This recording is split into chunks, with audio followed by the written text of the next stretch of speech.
ஒரே நேரத்தில் 3 லாங்குவேஜில் இருக்கவனே தெலுங்கு நிறுத்துகிற ஒரே ஆள் பண்ணி மணி சார். அப்போ நான் இதுதான் இவங்க ஃபஸ்ட்டு போட்ட 25 வருஷத்துக்கு முன்னாடியே தமிழன் எப்போவுமே எல்லாத்தையும் கடந்து யோசிப்பான்றதுக்கு மணி சார் ஒரு முக்கிய இது.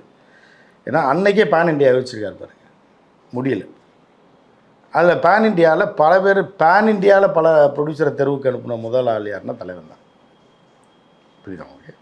ஸோ அப்போ அதோட இப்போ ஷாருக்கான் மார்க்கெட்டும் டவுன் ஆகி இதாகி போச்சு, ஷேக் ஆகி போச்சு. ஷாருக்கான்லாம் நம்பினாப்பில் மணிரத்னம் பண்ணால் பயங்கரமாக இருக்குன்னு. அதுக்கப்புறம் ரொம்ப நாள் தமிழ்னாலே ஷாருக்கான் வரதே வரும்.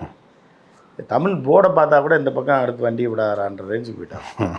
அந்த மாதிரி போய் ஷாருக்கான் காலி. அப்புறம் இப்படி பேன் இண்டியா அதே மாதிரி சங்கர் எடுத்து ட்ரை பண்ணார்.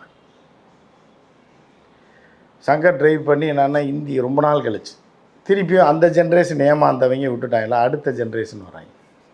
உடனே உங்களை குருவியாக நடிக்க வைக்கிறேன், புறாவாக நடிக்க வைக்கிறேன்னு கூப்பிட்டு 2 சீன் மட்டும் எடுத்துகிட்டு யார் அந்த இந்த படம் அக்ஷயகுமாரை கூப்பிட்டு 2.0 காலி பண்ணி அக்ஷயகுமாரை வச்சே படம் எடுக்கல. 2 நாள் தான் ஷூட்டிங் பண்ணியிருக்காங்க. மித்த எல்லாமே கிராஃபிக்ஸ் பேமெண்ட்டை கொடுத்துட்டாங்க. ஆனால் அக்ஷயகுமாரோடைய மார்க்கெட்டை காலி பண்ணி விட்டாங்க. இவ்வளோ கொடூரமான வில்லனாக இவன் அப்படின்ற மாதிரி ஹிந்தியில் பாவம் அவர் இந்த பேன் இண்டியாவும் வேலைக்கு ஆகலை.